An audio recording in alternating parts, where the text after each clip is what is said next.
जय श्री राम प्यारे बच्चों। आज के इस लेक्चर में हम कक्षा 10 और कक्षा 12 दोनों क्लासेज के लिए हिंदी का क्लास लेकर आए हुए हैं। इस क्लास में हम 100 इंपॉर्टेंट क्वेश्चन लेकर आए हुए हैं जो एमसीक्यू क्वेश्चन है। ठीक है, 100 क्वेश्चन को यदि आप पढ़ लेते हैं तो कक्षा 10 में हो चाहे कक्षा 12 में हो, आपका पेपर में नहीं छूटेगा तो नहीं छूटेगा। बस काम यही करना है, इस क्लास को अंत तक देखना है, इससे बाहर कुछ नहीं आएगा। ठीक है, तो चलिए हम इसको शुरू करते हैं क्वेश्चन नंबर 1 से। क्वेश्चन नंबर 1 हमारा है, आचार्य रामचंद्र शुक्ल किस युग के लेखक हैं? ऑप्शन इसमें है शुक्ल युग, द्विवेदी युग, शुक्लोत्तर युग, भारतेंदु युग। तो इसका राइट आंसर क्या होगा? इसका राइट आंसर होगा शुक्ल युग। क्या होगा? शुक्ल युग होगा। नेक्स्ट क्वेश्चन देखते हैं, गबन की विधा है, मतलब गबन किस विधा की रचना है? ऑप्शन है नाटक है, एकांकी है, उपन्यास है, कहानी है। इसमें से तीनों में से कौन सा होगा? जो बच्चे जानते हैं कमेंट में बताइए। ठीक है, क्या होगा इसका राइट आंसर? इसका राइट आंसर होगा उपन्यास। क्या होगा? उपन्यास होगा। और यह किसकी रचना है? यह जो है प्रेमचंद की रचना है। ठीक है, ध्यान रखेंगे, यह विधा जो उपन्यास है और प्रेमचंद की है। ठीक है, आगे देखिए, कंकाल के लेखक हैं। कंकाल के लेखक कौन है? ऑप्शन है मुंशी प्रेमचंद, जयशंकर प्रसाद, निराला और आचार्य रामचंद्र शुक्ल। इसमें राइट आंसर होगा जयशंकर प्रसाद। क्या होगा? जयशंकर प्रसाद होगा। इस पे आप लगा लेंगे। ठीक है, अगला क्वेश्चन देखिए, कलम का सिपाही कृति जो है किसकी है? ऑप्शन इसमें है धर्मवीर भारती, अज्ञे, जैनेन्द्र कुमार, अमृत राय। इसका राइट आंसर होगा अमृत राय। ऑप्शन नंबर डी सही लगा लेंगे। ठीक है, आगे देखिए क्वेश्चन नंबर 5 देखते हैं। क्वेश्चन नंबर 5 हमारा है, शुक्ल युग की समयावधि क्या है? इसमें 4 ऑप्शन दिए हुए हैं, आप गेस कीजिए। मान लीजिए आप पेपर में बैठे हुए हैं। ठीक है, इसका राइट आंसर मैं आपको बता देता हूँ, ऑप्शन नंबर डी सही लगा लीजिएगा। ठीक है, 1850 से 1900 तक शुक्ल युग का युग माना जाता है। ठीक है, ध्यान रखेंगे। दूसरा चीज देखिए, अगला क्वेश्चन, साकेत रचना है। इसमें ऑप्शन आपको 4 ऑप्शन दिख रहा होगा, इसमें राइट आंसर क्या होगा? इसका राइट आंसर होगा मैथिली शरण गुप्त। क्या होगा? मैथिली शरण गुप्त होगा। इसका right answer very important question है, इस पर आप ध्यान रखेंगे। अगला क्वेश्चन देखिए, महादेवी वर्मा जो कवित्री हैं किस युग की कवित्री हैं? ऑप्शन इसमें दिया हुआ प्रगतिवाद युग की, द्विवेदी युग की, छायावाद युग की और प्रयोगवाद युग की। तो ऑप्शन नंबर कौन सा सही होगा इसमें से? ऑप्शन नंबर जो है, ऑप्शन नंबर सी सही हो जाएगा, छायावाद युग की। ठीक है, वेरी इंपॉर्टेंट क्वेश्चन है, ध्यान रखेंगे। 100 क्वेश्चन मैं लिया हूँ, इससे बाहर नहीं आएगा। ठीक है, 100 क्वेश्चन आप लोग पूरा देख करके जाइएगा। ठीक है, आगे देखिए, गंगा लहरी जो रचना है किसकी है? इसमें ऑप्शन है पद्माकर की, बिहारी की, भूषण की, मतीराम की। तो इसका राइट आंसर क्या होगा? इसका राइट आंसर जो है पद्माकर। क्या होगा? पद्माकर होगा। ठीक है, तो अभी तक आप लोग चैनल पे पहली बार आए हैं तो चैनल को आप लोग सब्सक्राइब जरूर कर दें, क्योंकि यूपी बोर्ड परीक्षा का तैयारी करना है। तो चैनल को सब्सक्राइब कर देंगे तो आपका हिंदी ही नहीं बल्कि लगभग सभी विषयों का तैयारी इस चैनल पर कराया जाता है। तो चैनल को सब्सक्राइब जरूर कर दीजिएगा अगर तैयारी करना है तो। और वीडियो को लाइक नहीं किया अभी तक तो लाइक वगैरह कर दिया कीजिए, और कमेंट में जरूर बताइएगा अगला क्लास किस पे लिया जाएगा। ठीक है, चलिए अगला नंबर क्वेश्चन नंबर 9 पे चलते हैं। अभी हम लोग को 100 क्वेश्चन करना है। ठीक है, अभी तो हम 8 पे हैं, अभी 9, 10, 11, 12 बहुत सारे क्वेश्चन है, वेरी इंपॉर्टेंट क्वेश्चन है, सबको हम देखेंगे।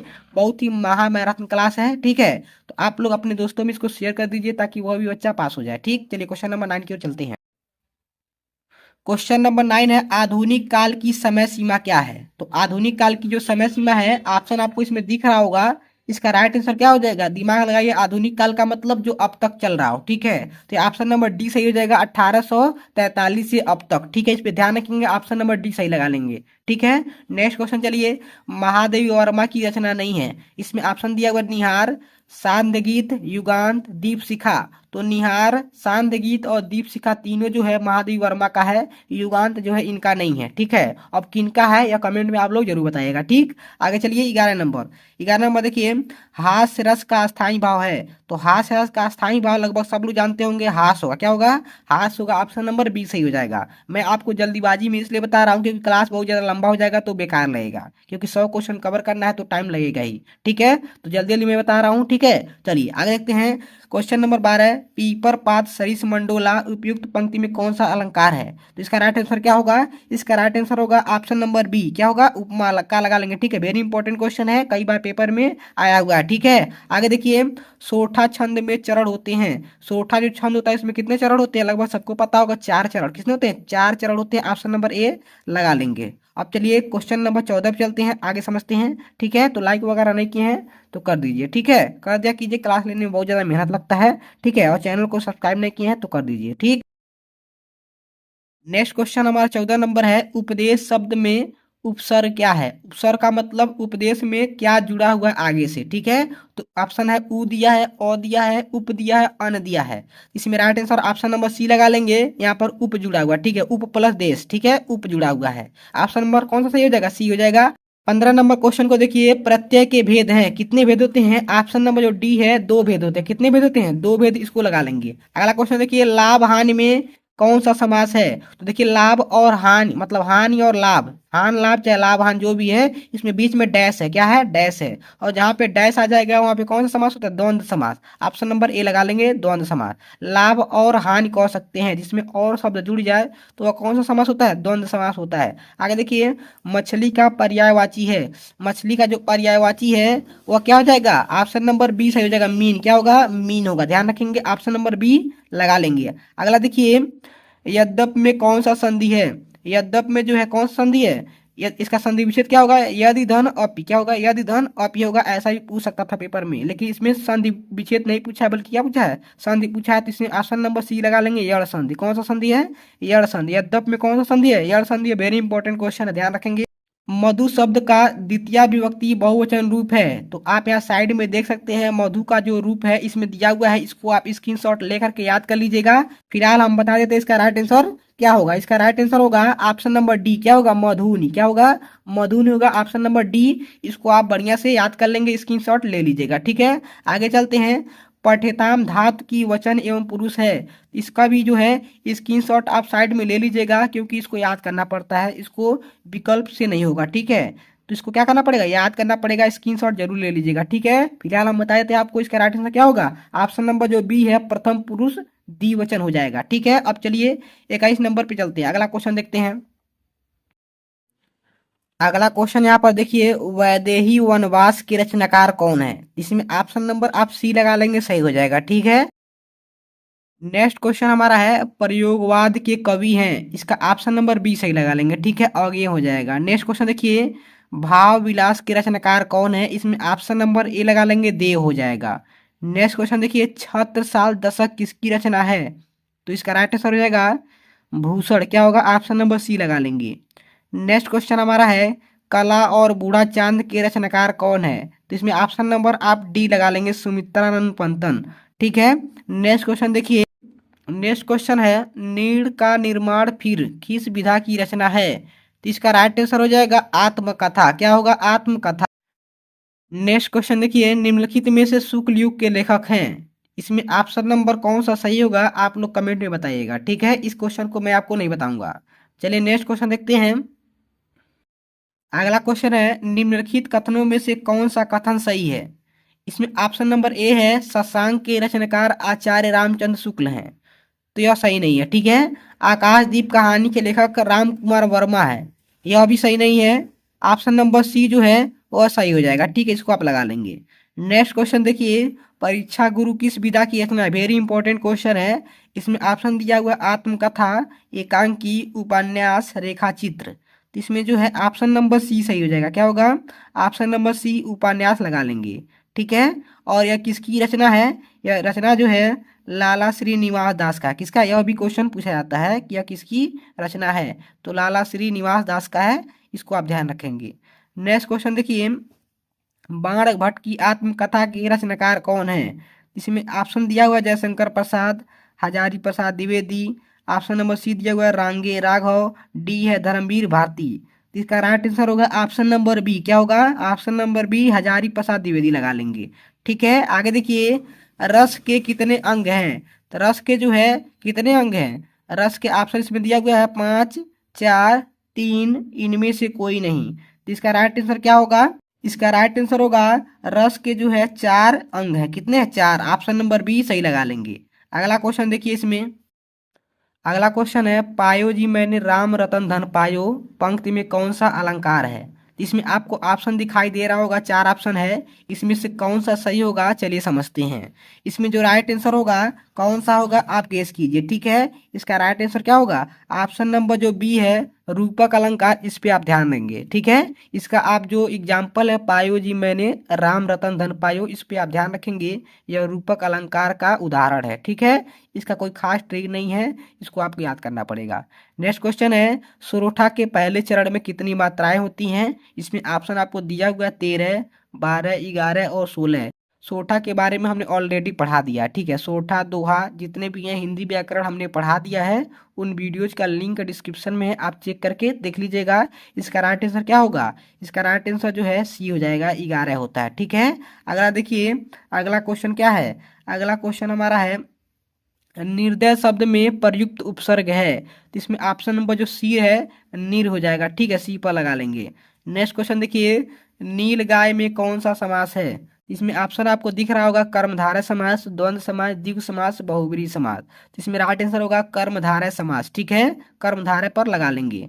नेक्स्ट क्वेश्चन देखिए, खेत का तत्सम रूप है, खेत का तत्सम रूप है, इसमें दिया हुआ है भूमि, जमीन, क्षेत्र, पृथ्वी। वेरी इंपॉर्टेंट क्वेश्चन है, आपको भरमा दिया है, तो इसमें राइट आंसर क्या होगा? क्षेत्र होगा, ऑप्शन नंबर सी लगा लेंगे। ठीक है, अभी पूरा क्वेश्चन हुआ नहीं है। ठीक है, पूरा क्लास देख कर जाइएगा, आधा अधूरा ज्ञान लेकर मत जाइएगा, क्योंकि इससे बाहर कुछ नहीं आएगा। आप 10 में हो चाहे 12 में हो, इससे बाहर आ जाएगा पेपर में। तो कमेंट में आकर के जो मर्जी वो लिख दीजिएगा, और वीडियो को डिसलाइक कर दीजिएगा, चैनल को अनसब्सक्राइब करके चले जाइएगा।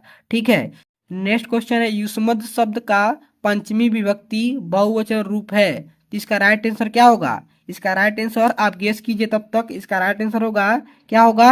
देखिए, इसमें युष्मद् शब्द का पंचमी विभक्ति बहुवचन का रूप क्या होगा? इसको आप लोग यहाँ पे साइड में स्क्रीनशॉट ले लीजिएगा, हमने दे दिया है। ठीक है, और इसका जो राइट आंसर क्या होगा कमेंट में जरूर बताइएगा। ठीक है, अगला देखिए, भाववाच्य में किसकी प्रधानता होती है? तो भाववाच्य में किसकी प्रधानता होती है? भाववाच्य में जो है क्रिया की प्रधानता होती है। किसकी होती है? क्रिया की प्रधानता होती है, ऑप्शन नंबर सी लगा लेंगे। नेक्स्ट क्वेश्चन देखिए, वाक्य के कितने तत्व होते हैं? वाक्य के कितने तत्व होते हैं? इसका राइट आंसर क्या होगा? ऑप्शन नंबर ए लगा लेंगे, 2 होते हैं। ठीक है, अविकारी पद को अन्य किस नाम से जाना जाता है? वेरी इंपॉर्टेंट क्वेश्चन है, कई बार रिपीट किया है, तो इसका राइट आंसर क्या हो जाएगा? ऑप्शन नंबर बी लगा लेंगे, अव्यय पद। ठीक है, अभी तक हम लोग 40 क्वेश्चन कवर किए हैं। अब चलिए 41वें नंबर पे चलते हैं। ठीक है, तो अभी तक आप लोग चैनल को सब्सक्राइब नहीं किए तो कर दिया कीजिए, पैसा नहीं लगता है, आपका जिम्मेदारी बनता है कि वीडियो को लाइक करें, चैनल को सब्सक्राइब करें। सब्सक्राइब किए रहेंगे तो आपका तैयारी जबरदस्त हो जाएगा, बार बार कहने में बेकार लगता है, तो आप लोग कर दिया कीजिए, इसमें कोई दिक्कत नहीं है, बार बार कहने में वास्तव में बेकार लगता है। तो हमें उम्मीद है आप लोग चैनल को सब्सक्राइब जरूर किए होंगे। ठीक है, अब चलिए 41वें नंबर क्वेश्चन की ओर चलते हैं। 41 नंबर क्वेश्चन हमारा है, हिंदी साहित्य के श्रेष्ठ निबंधकार, आलोचक एवं इतिहासकार के रूप में माने जाते हैं। तो इसका आंसर लगभग सबको पता होगा, इसका राइट आंसर क्या होगा? आचार्य Ramchandra Shukla, option number C लगा लेंगे। ठीक है, आगे देखिए, महादेवी वर्मा द्वारा रचित रेखा चित्र है, जिसका राइट आंसर क्या होगा? अतीत के चलचित्र, ऑप्शन नंबर बी लगा लेंगे। वेरी इंपॉर्टेंट क्वेश्चन है, यह कई बार पेपर में रिपीट किया है, इस पे आप ध्यान रखेंगे। अगला क्वेश्चन है, कोणार्क की रचनाकार कौन है? तो इसका ऑप्शन नंबर ए है, जगदीश माथुर, इसको आप राइट आंसर लगा लेंगे। ठीक है, अगर आपको याद नहीं हो पा रहा है तो याद करने का यही तरीका है, इस वीडियो को आप लोग 1-2 बार रिपीट कर दीजिए, बार बार देखेंगे तो आपको याद हो जाएगा। ठीक है, 100 क्वेश्चन आप याद कर लेते हैं तो 10 में रहिए चाहे 12 में रहिए, इससे बाहर नहीं आएगा तो नहीं आएगा, क्योंकि जो मैं क्वेश्चन लिया हूँ पेपर में पिछली साल कई सालों का यह निचोड़ है। ठीक है, इससे बाहर नहीं आएगा तो नहीं आएगा। ठीक है, देखिए आगे देखिए, चलो चांद पर चलें के रचनाकार कौन है? इसमें ऑप्शन आपको दिखाई दे रहा होगा, इसमें पहला ऑप्शन है धर्मवीर भारती, दूसरा है जयप्रकाश भारती, तीसरा है अज्ञेय और चौथा है मोहन राकेश। तो इसका राइट आंसर क्या होगा? इसका राइट आंसर होगा Jayaprakash Bharti, option number B लगा लेंगे। ठीक है, अब चलिए क्वेश्चन नंबर अगला देखते हैं। ठीक है, आगे देखिए, अगला क्वेश्चन हमारा है, अगला क्वेश्चन हमारा है, तूफानों के बीच रचना की विधा है। इसमें ऑप्शन दिया हुआ है कहानी, उपन्यास, एकांकी, रिपोर्टाज। तो इसका राइट आंसर क्या होगा? राइट आंसर गेस कीजिए, ऑप्शन नंबर जो डी दिया हुआ है, रिपोर्टाज, यही सही होगा। ठीक है, तो ऑप्शन नंबर आप लोग डी लगा दीजिएगा। ठीक है, चलिए वेरी इंपॉर्टेंट क्वेश्चन है, ध्यान रखेंगे। अगला क्वेश्चन है, केशव दास किस काल के कवि हैं? इसमें ऑप्शन आपको दिख रहा होगा, आदिकाल, रीतिकाल, भक्तिकाल, आधुनिक काल। इसका राइट आंसर क्या होगा? इसका राइट आंसर होगा आदिकाल। क्या होगा? आदिकाल के कवि केशव दास जी हैं। नेक्स्ट क्वेश्चन है, भारत भारती के रचनाकार हैं। इसमें ऑप्शन आपको दिख रहा होगा, मैथिली शरण गुप्त, भारतेंदु हरिश्चंद्र, माखनलाल चतुर्वेदी, सूरदास। इसके राइट आंसर होंगे ऑप्शन नंबर जो ए है, Maithili Sharan Gupt. Very important question है, इस पे आप ध्यान रखेंगे। नेक्स्ट क्वेश्चन देखिए, भारतेंदु युग की समयावधि जो है क्या है? तो इस पे आप ध्यान रखेंगे, जहाँ 1900 पे समाप्त हो जाए वही होगा, ठीक है। तो 1868 से 1900 तक होगा, ऑप्शन नंबर बी लगा लेंगे। नेक्स्ट क्वेश्चन देखिए, सुमित्रानंदन पंत की रचना नहीं है। इसमें ऑप्शन आपको दिया होगा, ग्राम्या, स्वर्णधूलि, कामायनी, युगान। तो इसमें जो कामायनी है यही इनका रचना नहीं है। कामायनी जो है जयशंकर प्रसाद का है। इसमें पूछा कि इनकी रचना नहीं है, तो कामायनी इनकी रचना नहीं है, ठीक है। आगे देखिए, रीति मुक्त काव्य धारा के कवि हैं। इसमें आपको ऑप्शन दिख रहा होगा, बिहारी लाल, पद्माकर, केशवदास, घनानंद। तो इसका राइट आंसर होगा ऑप्शन नंबर डी लगा लेंगे, घनानंद लगा लेंगे, ठीक है। चलिए आगे देखते हैं, अगला क्वेश्चन की ओर चलते हैं। तो अभी तक आपने लाइक नहीं किया है तो लाइक कर दीजिए, ठीक है। लाइक कर दीजिए और कमेंट में बताइए अगला क्लास किस टॉपिक पे लिया जाए, ठीक है। तो आप कमेंट में बताएंगे साइंस का 100 क्वेश्चन लिया जाए, या मैथ का, या इंग्लिश का, या सोशल साइंस का, या हिंदी का ही फिर दोबारा अगला क्वेश्चन 100 क्वेश्चन लाया जाए, ठीक है, या कला का। ठीक है, आपके मन में जो भी डाउट है किसी भी टॉपिक को लेकर के, तो आप बेझिझक बताइएगा। मैं बच्चों के कमेंट के अनुसार क्लास लेता हूँ, ठीक है। आगे देखिए, अगले क्वेश्चन की ओर चलते हैं। अगला क्वेश्चन हमारा है, हाँ रघुनंदन प्रेम परिते तुम बिन जियत बहुत दिन बीते, उपयुक्त पंक्ति में प्रयुक्त रस है। इसमें ऑप्शन आपको दिख रहा होगा, वीर रस है, हास्य रस है, करुण रस है, रौद्र रस है। तो इसका जो राइट आंसर होगा करुण रस। क्या होगा? ऑप्शन नंबर सी लगा लेंगे, क्योंकि इसमें दुख की बात कही जा रही है, ठीक है।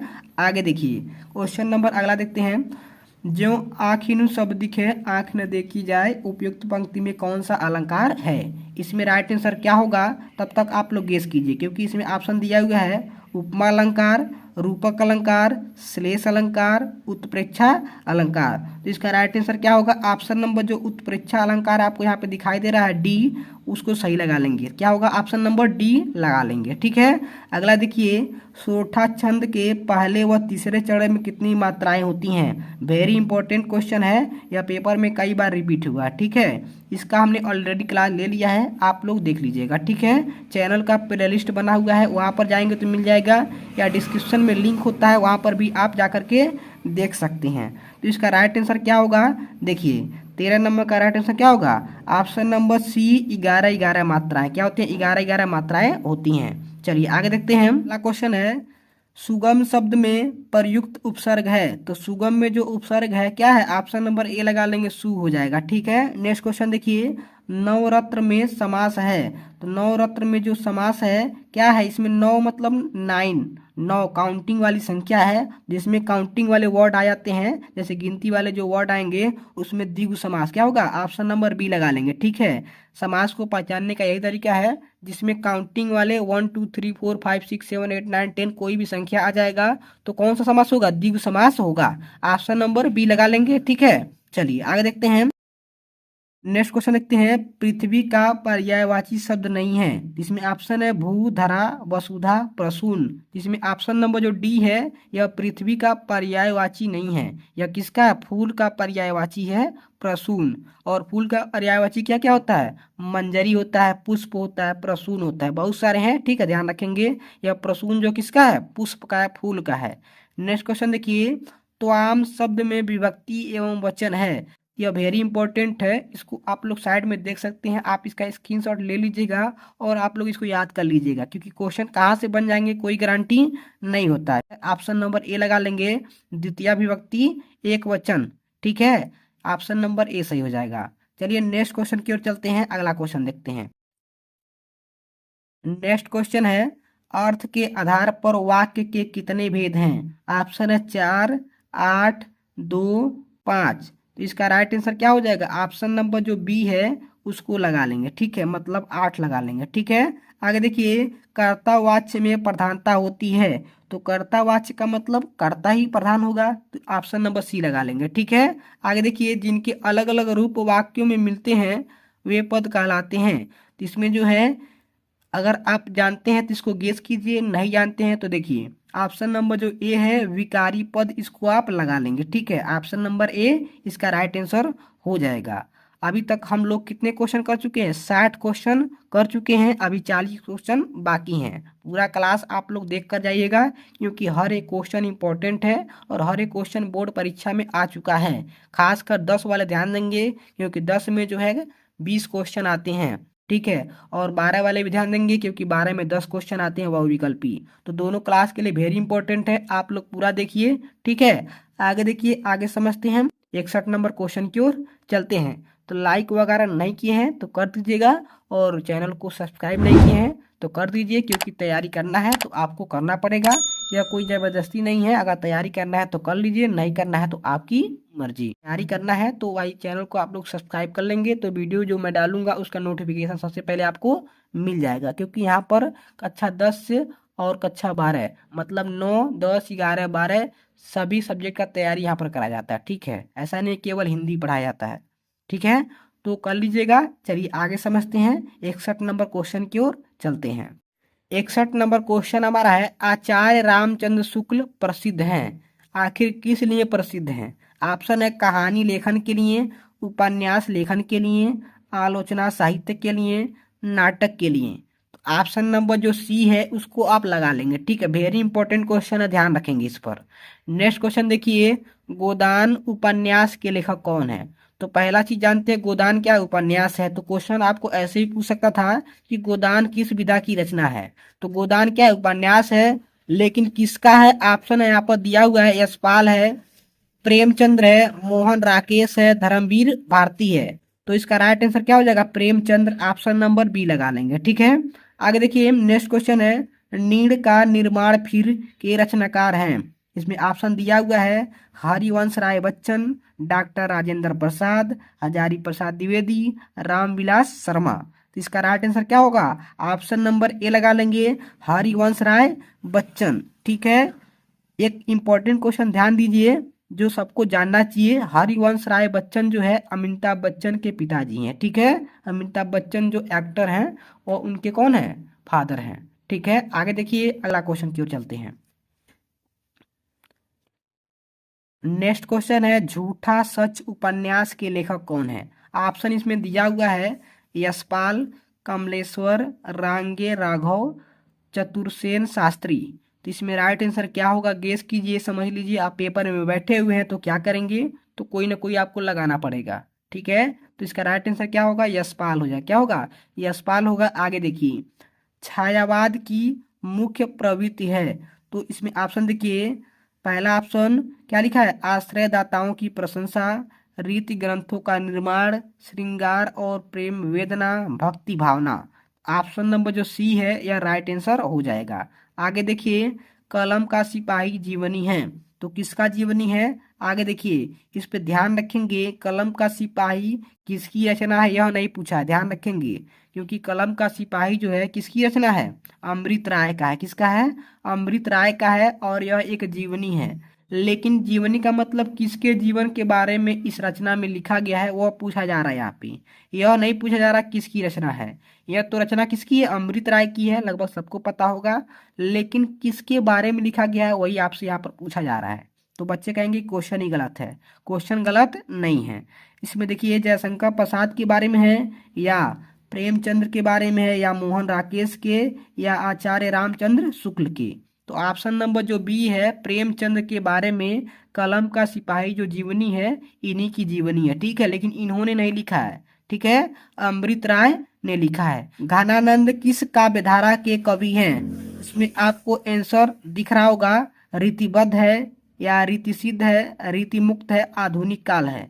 तो जो बच्चे सही से पढ़ेंगे उनको आंसर दिख जाएगा, और जो बच्चे सही से नहीं पढ़ेंगे तो आपको आंसर नहीं दिखेगा, ठीक है। तो ऑप्शन नंबर जो सी है वह सही हो जाएगा, रीति मुक्त ठीक है, रीतिमुक्त पे आप लगा लेंगे।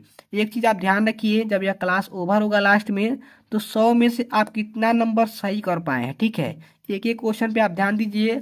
अगर मान लीजिए पेपर में यही आ जाए तो 100 में से आप कितना कर सकते थे, कमेंट में जरूर बताइएगा, ठीक है। ईमानदारी से बताइएगा, देखते हैं कौन बच्चा सबसे ज्यादा किया है, ठीक है। चलिए देखते हैं, हंस पत्रिका के संपादक कौन है। इसमें ऑप्शन आपको दिख रहा होगा, मोहन राकेश, प्रेमचंद्र, धर्मवीर भारती, गुलाब राय। इसका राइट आंसर क्या होगा, इसका राइट आंसर जो होगा ऑप्शन नंबर बी लगा लेंगे, प्रेमचंद्र, ठीक है। नेक्स्ट क्वेश्चन समझिए, जहाज का पंछी कृत विधा है, मतलब यह किस विधा है, मतलब यह यहाँ पे रचनाकार या लेखक का नाम नहीं पूछा गया है। पूछा गया है यह नाटक है कि कहानी है कि उपन्यास है कि निबंध है, ठीक है। तो इस पे आप ध्यान रखेंगे, यह क्या है, जहाज का पंछी जो है, इसका राइट आंसर क्या होगा, ऑप्शन नंबर सी हो जाएगा, उपन्यास है। क्या है, उपन्यास है। 4 सप्तक का प्रकाशन वर्ष है, इसका राइट आंसर हो जाएगा 1943, ऑप्शन नंबर सी लगा लेंगे। अगला क्वेश्चन देखिए, निर्वेद अस्थाई भाव है, मतलब निर्वेद का स्थाई भाव क्या है, तो राइट आंसर होगा इसका शांत रस, ठीक है। क्या हो जाएगा, शांत रस पे लगा लेंगे।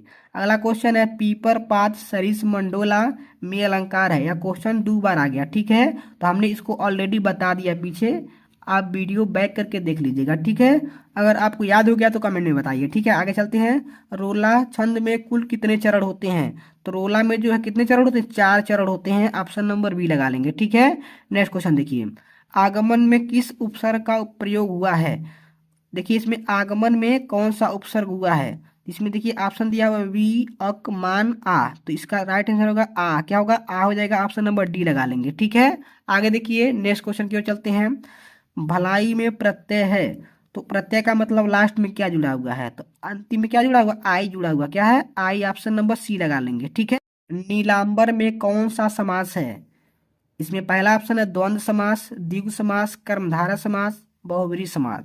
इसका राइट आंसर होगा कर्मधारय समास, ठीक है। आगे देखिए, आम का तत्सम रूप है, तो आम का तत्सम मतलब शुद्ध रूप क्या है, आम्र हो जाएगा, ऑप्शन नंबर बी लगा लेंगे, ठीक है। आगे देखिए नेक्स्ट क्वेश्चन देखिए, कर्तावाच्य में प्रधानता होती है, तो कर्तावाच्य में जो प्रधानता कर्ता का ये होगा, ऑप्शन नंबर ए लगा लेंगे, ठीक है। नेक्स्ट क्वेश्चन देखिए, ताभ्य शब्द में वचन और विभक्ति है, इसको हमने साइड में दे दिया है, आप उसका स्क्रीनशॉट ले लीजिएगा, क्योंकि आपको इसको याद करना पड़ेगा, ठीक है। आप 10 में हो तो आप इसको याद कर लीजिएगा, ठीक है। 12 में नहीं आता, ठीक है, यह 10 वाला क्वेश्चन है, ठीक है। निम्नलिखित में सर्वनाम है, सर्वनाम इसमें क्या है, काला है, घोड़ा है, वह है, लड़का है। इसका राइट आंसर हो जाएगा ऑप्शन नंबर सी लगा लेंगे, वह। सर्वनाम का मतलब प्रोनाउन, इंग्लिश में आप पढ़े होंगे, सर्वनाम का हिंदी क्या होता है, अंग्रेजी। सर्वनाम का अंग्रेजी प्रोनाउन होता है, प्रोनाउन भी मतलब वह होता है, ठीक है, तो वह लगा लेंगे। आगे चलिए, अभी तक हम लोग कितना क्वेश्चन कर चुके हैं, 80 क्वेश्चन कर चुके हैं, 20 क्वेश्चन और बचा हुआ है। 20 क्वेश्चन वेरी इंपॉर्टेंट है, इसको आप लोग जरूर ध्यान से देखिएगा। 81 नंबर क्वेश्चन है, रक्षाबंधन नाटक के नाटककार हैं, ऑप्शन इसमें दिया हुआ है, उपेंद्र नाथ अस्क, हरिकृष्ण प्रेमी, राम कुमार वर्मा, चतुर्सेन शास्त्री। इसमें राइट आंसर क्या होगा, गेस करते रहिए, क्या होगा इसका राइट आंसर। जो बच्चे बी सोच रहे हैं उनका राइट आंसर हो जाएगा हरिकृष्ण प्रेमी, ठीक है। आगे देखिए नेक्स्ट क्वेश्चन, रामधारी सिंह दिनकर की रचना है, ऑप्शन इसमें दिया हुआ है, संस्कृत के 4 अध्याय, अगला है साहित्य और कला, अनंत, आकाश, इंद्रजाल। तो इसका राइट आंसर क्या होगा, गेस कीजिए फिर मैं बताता हूँ। इसका राइट आंसर होगा ऑप्शन नंबर ए, संस्कृत के 4 उपाध्याय। यह किसकी रचना है, रामधारी सिंह दिनकर की रचना है, वेरी इंपॉर्टेंट है, कक्षा 10 और कक्षा 12 दोनों के लिए, ठीक है। आगे देखिए, राग दरबारी रचना के उपन्यासकार कौन हैं, ऑप्शन है कमलेश्वर, श्रीलाल शुक्ल, अज्ञेय, नरेश मेहता। इसका राइट आंसर हो जाएगा ऑप्शन नंबर बी लगाएंगे, श्रीलाल शुक्ल। नेक्स्ट क्वेश्चन देखिए, शुक्ल युग का अन्य नाम कौन सा है, मतलब शुक्ल युग का दूसरा नाम क्या है। ऑप्शन इसमें दिया हुआ प्रसाद युग, प्रेमचंद्र युग, छायावाद युग, ये सभी। जिसका राइट आंसर क्या होगा, छायावाद युग भी कहते हैं इस युग को, ठीक है। छायावाद युग, छायावादी युग ऐसे कहते हैं, ऑप्शन नंबर सी लगा लेंगे। नेक्स्ट क्वेश्चन देखिए, अगला क्वेश्चन समझ लेते हैं, विष्णु प्रभाकर किस युग के कहानीकार हैं, ठीक है। तो ऑप्शन इसमें दिया हुआ है भारतेंदु युग, छायावादी युग, द्विवेदी युग, इनमें से कोई नहीं। तो इसका राइट आंसर क्या होगा, आप लोग गेस कीजिए। इसका राइट आंसर क्या होगा, इसका राइट आंसर जो है इन तीनों में से कोई भी नहीं होगा। मतलब भारतेंदु युग भी नहीं होगा, छायावादी युग भी गलत है, द्विवेदी युग भी गलत है। ऑप्शन नंबर डी लगाएंगे, इनमें से कोई नहीं। तो इसका राइट आंसर क्या होगा, आधुनिक युग। क्या होगा, आधुनिक युग लगाएंगे। ठीक है, अगला क्वेश्चन देखिए। अगला क्वेश्चन है भाव विलास के रचनाकार कौन है। इसका राइट आंसर हो जाएगा देव। क्या होगा, देव लगा लेंगे, ऑप्शन नंबर बी लगा लेंगे। नेक्स्ट क्वेश्चन देखिए, प्रयोगवादी काव्य की विशेषता है। इसमें ऑप्शन नंबर बी लगा लेंगे, रूढ़ियों की प्रति विरोध। ठीक है, मतलब जो रूढ़िवादी परंपरा है उसका विरोध करना इसकी विशेषता है, प्रयोगवादी काव्य की विशेषता है। नेक्स्ट क्वेश्चन देखिए, काव्य की प्रवृत्ति एवं रचना शैली के आधार पर ऋतुकाल की कितनी धाराएं स्वीकार की गई हैं। इसका राइट आंसर देखिए, ऑप्शन नंबर ए दिया 1, बी है 5, 3 है 3 और डी है 6। इसका राइट आंसर क्या होगा, आप लोग गेस कीजिए, फिर हम आपको बताते हैं। इसका राइट आंसर जो हो जाएगा, ऑप्शन नंबर सी लगा लेंगे 3। ठीक है, नेक्स्ट क्वेश्चन देखिए, जौहर काव्य की रचनाकार कौन है। जौहर काव्य की रचनाकार कौन है, ऑप्शन इसमें देखिए, ऑप्शन है श्याम नारायण पांडे, राम नरेश त्रिपाठी, नेक्स्ट ऑप्शन है सुमित्रा नंदन पंत, धर्मवीर भारती। इसका राइट आंसर क्या होगा, आप लोग तब तक गेस कीजिए, फिर हम आपको बताते हैं। इसका राइट आंसर हो जाएगा श्याम नारायण पांडे लगा देंगे। ठीक है, आप लोग गेस करते रहिए, पूरा मेरे पर डिपेंड न रहिए। ऐसा नहीं है कि मैं गलत बताऊंगा, लेकिन थोड़ा अपने आप पे दिमाग लगाइए, प्रेशर लगाइए दिमाग पे, क्या होगा। ठीक है, अगर पेपर में आप बैठ जाएंगे तो आपको स्वयं करना पड़ेगा, वहां मैं नहीं रहूंगा। ठीक है, तो आप लोग ए लगाइए, बी लगाइए, सी लगाइए, डी लगाइए, गेस करते रहिए। ठीक है, फिर मैं बताऊंगा इसका राइट आंसर क्या है, श्याम नारायण पांडे। अब चलिए अगले क्वेश्चन की ओर चलते हैं। क्वेश्चन अब बहुत कम बचा है, 8-10 क्वेश्चन और बचे हैं। आगे देखिए, नेक्स्ट क्वेश्चन हमारा है, चिदंबरा के रचनाकार कौन है। इसमें ऑप्शन आपको दिया हुआ है, जयशंकर प्रसाद, सूर्यकांत त्रिपाठी निराला, सुमित्रा नंदन पंत, महादेवी वर्मा। इसका राइट आंसर क्या होगा, इसका राइट आंसर आप गेस कीजिए, तब तक मैं आपको बताता हूँ। इसका राइट आंसर क्या होगा, इसका राइट आंसर जो बच्चे ऑप्शन नंबर सी गेस कर रहे हैं, सुमित्रा नंदन पंत, उनका बिल्कुल राइट आंसर है। ठीक है, और जो बच्चे गेस नहीं कर पा रहे हैं, गलत कर दे रहे हैं, तो उनको यह क्लास दोबारा देखने की ज़रूरत है। ठीक है, अगर आप दोबारा एक बार और देख लीजिए तो आपको पूरा का पूरा याद हो जाएगा, क्योंकि एक ही चीज़ को आप 2-3 बार देख लेते हैं। जैसे कोई मूवी होती है, एक बार देख लेते हैं, दूसरी बार देखते हैं तो कहते हैं यही वाला अभी आगे आएगा, यह गाना आएगा, चाहे यह कॉमेडी आएगा, यह सीन आएगा। ठीक है, तो आपको जो है एकदम सरल हो जाता है, जो भी चीज़ आप 1 से 2 बार देख लेंगे तो सरल हो जाता है। ठीक है, तो इस क्लास को या तो आप डाउनलोड कर लीजिए या तो पूरा देख लीजिए, आपकी मर्जी, दोबारा देख लीजिए। ठीक है, चलिए आगे देखते हैं। नेक्स्ट क्वेश्चन देखिए, यह रस का जो है उदाहरण है। ठीक है, लेकिन किस रस का उदाहरण है आपको बताना है। इसमें आपको ऑप्शन दिया हुआ है, वीर रस, हास्य रस, करुण रस, वात्सल्य रस। इसका राइट आंसर क्या होगा, आप गेस कीजिए, तब तक फिर मैं आपको बताता हूँ। इसका जो आंसर होगा, जो बच्चे ऑप्शन नंबर सी लगा रहे हैं उनका बिल्कुल गलत है। ठीक है, ध्यान रखिएगा, उनका बिल्कुल गलत है। ठीक है, ऑप्शन नंबर सी सही नहीं है, करुण रस नहीं होगा। और जो बच्चे बी सोच रहे हैं उनका सही है। ठीक है, मतलब हास्य रस है। ठीक, आगे चलते हैं, अगला क्वेश्चन देखते हैं। 9 क्वेश्चन और बचा हुआ है, फिर हमारा 100 क्वेश्चन कवर हो जाएगा। ठीक है, तो चलिए समझ लेते हैं, 9 क्वेश्चन और है, भागना नहीं है, क्योंकि हो सकता है उसी 9 में से आपको पेपर में मिल जाए। नेक्स्ट क्वेश्चन हमारा है, इसमें जो अलंकार पूछा जा रहा है, क्या है, अलंकार पूछा जा रहा है। ऑप्शन है अनुप्रास अलंकार, उपमा अलंकार, श्लेष अलंकार, रूपक अलंकार। इसमें राइट आंसर जो होगा, ऑप्शन नंबर बी लगा लेंगे, उपमा अलंकार। जो इसमें उदाहरण दिया हुआ है उस पर आप ध्यान रखेंगे। ठीक है, उदाहरण जो है मेन होते हैं। ठीक, आगे देखिए, दोहा छंद का ठीक उल्टा छंद कौन सा होता है। तो दोहा का उल्टा कौन होता है, चौपाई होता है, या रोला होता है, या सोरठा होता है, या बरवे होता है।